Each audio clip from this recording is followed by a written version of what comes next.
So what we left off with talking about was the difference between the actual and projected focal spot. Because that angulation of the anode, our actual focal spot is much smaller than our projected focal spot. I just said that completely backwards. Because of the steep angulation of our anode, our projected focal spot, that's our effective focal spot, is much smaller than our actual focal spot. If our anode was a perfect 45-degree angle, then what we would get is a projected focal spot the same size as the actual focal spot. But by using that steep angulation, we can get a smaller actual focal spot versus the, projected focal spot versus the actual focal spot. So what we call that is line focus principle. The actual focal spot is where the electrons hit the anode, as opposed to if the patient could see up into the x-ray tube, then what they would visualize is the angulation. So, you know, if you were looking directly on something, it'd look that big, as opposed to if it was angled, it would look significantly smaller. So the line focus principle is the difference between those two things, with the actual focal spot being the area of bombardment, as opposed to the projected focal spot being what the patient could see if they were looking straight up into the x-ray tube. So it's used to maintain a small projected focal spot and increase sharpness of recorded detail, and still have a relatively large actual focal spot, so that the x-ray tube could withstand greater heat. And that's what they tell us anyway. You know, realistically, we're not shining a light bulb, right? So we can't really stream electrons, hit the anode, and then go through the anode and project an x-ray field, right? Make sense? So essentially what we have to do, regardless, is we would have to have some sort of angulation on the anode. So, but since we have to do that, the smaller the angulation, the steeper that anode, the greater the sharpness of recorded detail that we have. We have a greater heat capacity. Remembering that we have three different ways to conduct heat, or to get rid of heat. One is conduction, one is convection, one is thermal radiation. And if we've got a large anode and we're using a small portion of it that we're rotating around and around, then we can conduct some of that heat across the face of the anode, and we have greater heat storage, heat capacity in our x-ray tube. So then we, you know, thermally radiate to the glass, and then conduct it into the oil, and then come back it out into the room. So it extends tube life with a greater heat capacity. So changing focal spot effects, off-focus radiation. So off-focus radiation, a couple of things. It's not the same thing as blooming. All right? It is, but it isn't. So blooming, well, off-focus radiation, definition of off-focus radiation is radiation that's created anywhere except for the focal tract. Okay, so you know, your first thought is going to be, well, blooming does that. You know, we got too big of a space charge, and we send it across the tube, and it impacts a larger area on the anode. And my answer to you is yes. We're not going to call that off-focus radiation. We're going to call that loss of sharpness or recorded detail due to blooming of the space charge. Off-focus radiation is where the electron travels across the tube and it hits the anode, and because it's traveling at a very high velocity, it hits the anode, it might bounce back towards the cathode. But what is the cathode's charge? Is it negative? It's negative. So it bounces back towards the anode. What's the electron's charge? Negative. Negative.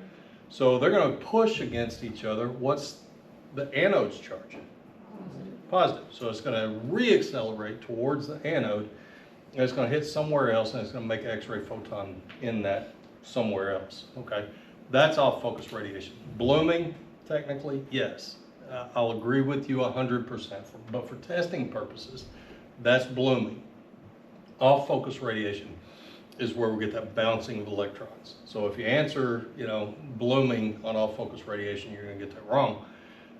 even though you're right, you're still going to get it wrong, because for testing purposes, we're calling off-focus radiation just those bouncing electrons that are created, that create X-ray photons anywhere aside from the focal tract.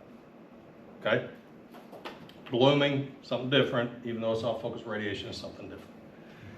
So, has no effect on contrast or density, even though it, you know, if, all right, so let's say you're looking at a number of colors and you let your eyes go out of focus. You know, you start to cross your eyes. What happens to the appearance of those colors?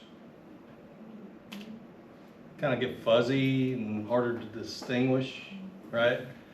So the same thing can happen with contrast, but that's really due to a loss of sharpness or recorded detail. So now we're back to something similar to modulation transfer function.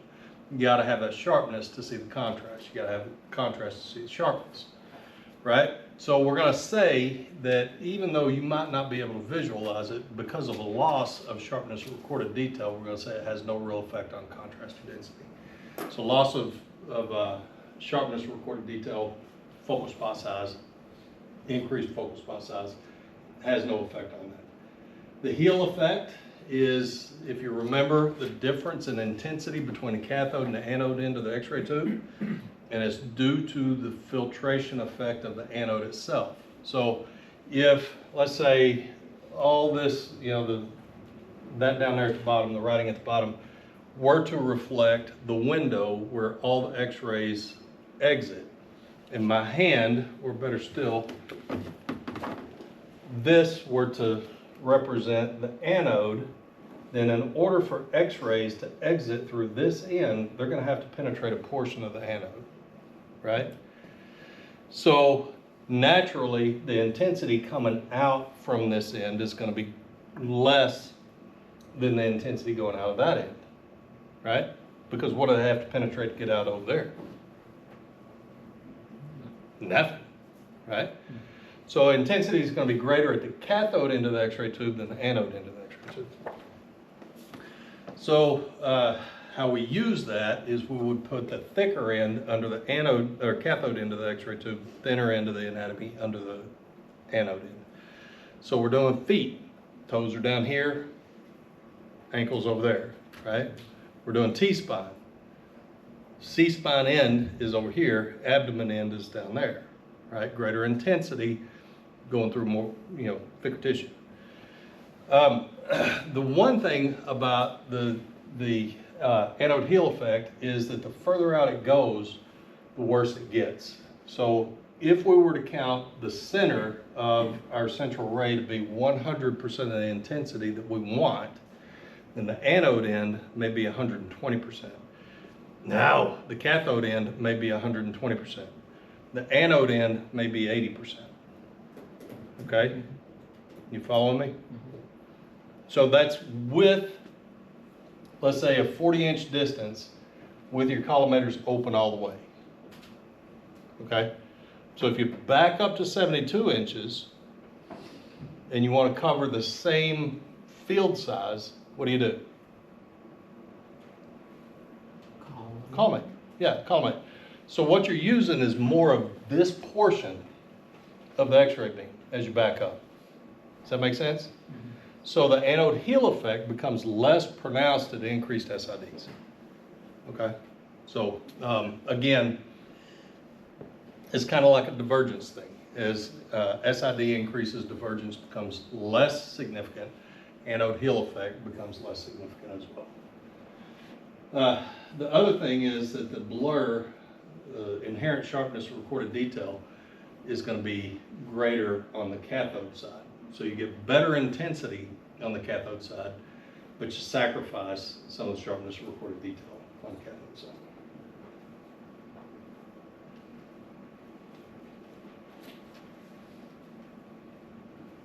Okay, so we just talked about all that. What time is it? Okay. Let's do a motion, since I already advanced it to motion, and we'll call it there, because we got to get. All right, so motion is, remember you got two different types of motion. You got involuntary motion, you got voluntary motion. Some things that you consider voluntary motion are involuntary, some things that you might consider involuntary or voluntary. You don't think about breathing, right? But you can control it, and therefore it is voluntary in most cases. Disease processes may introduce involuntary motion, like Parkinson's. Anybody had a patient with Parkinson's that you had to do something on? And sometimes they just can't stop moving, right? So they shake a lot. There's two different types, and kids, everything a kid does is involuntary, pretty much. They have, anyway. So there's two different ways that we can control motion. With voluntary motion, it's good instructions, right? Good instructions. Certainly there's some effects with the machine as well, but good instructions primarily. Involuntary motion is all about exposure time. So how do you get to short exposure times? There's the law of reciprocity, which means you increase your MA and decrease your time, right? That's the law of reciprocity. Keep the mass the same. Remember, reciprocity just means give and take. It's reciprocal to arrive at the same mass. Increase MA, decrease time, and you can reduce involuntary motion. What about if you're phototiming? You don't control either one of those, really. So how can you reduce exposure time if you're phototiming? Your technique. Specifically Mass. what? No. Well, mass, if you up your KVP, because it'll penetrate. Bingo, right. So if, and it's not ideal, because you want to use a KVP that's pretty consistent within the range of the anatomy that you're shooting. But if you're phototiming, you have no idea what kind of technique to set. Primarily you don't have any idea what kind of mass to set. So you can't really use reciprocity, but you can increase your KVP, and it's your MA for the most part, unless you're using a falling load generator. And I'll get you to go back to Bouchon and look that up. If you increase your KVP, the MA is fairly well set. So the variable that's going to change is time, right? So overall mass decreases, but specifically time. So you increase your KVP and your phototimer is going to shut off quicker. What about portables? What kind of timers do portables use? Making y'all dig deep today.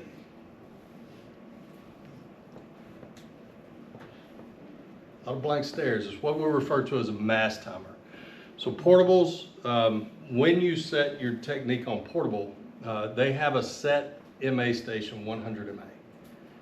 So when you set your mass, actually what you're adjusting is time, right? So again, if you're shooting portable x-ray on a patient, what you need is to reduce motion, and the patient can't cooperate, then again, you would use the 15% rule, increase your KVP, decrease your time, decrease your overall mass, and in that case, what you're doing is you're decreasing your time. Okay, so you can use KVP to reduce time. You prefer to use reciprocity. Where you can't use reciprocity, you can, I'm kind of beating this to death because every year I get people arguing with me, well, KVP doesn't have any effect on time. Yes, it does. If you increase your KVP, you want to maintain the exposure, you have to reduce your mass. If you reduce your mass, specifically to reduce exposure time, well, to reduce motion, then the variable that you change is exposure time, right? 15% works. So the issue that you run into, again, potentially and theoretically, with using your KVP and fast image receptors is possibly the introduction of quantum. So motion, the main thing that will destroy your image, and you have fundamentally no control over it. You can give good instructions, you can use short exposure time. If your patient's doing jumping jacks in front of your image receptor, you're going to have motion, right? It's all on the patient. Okay. All right, so we'll pick up there next week.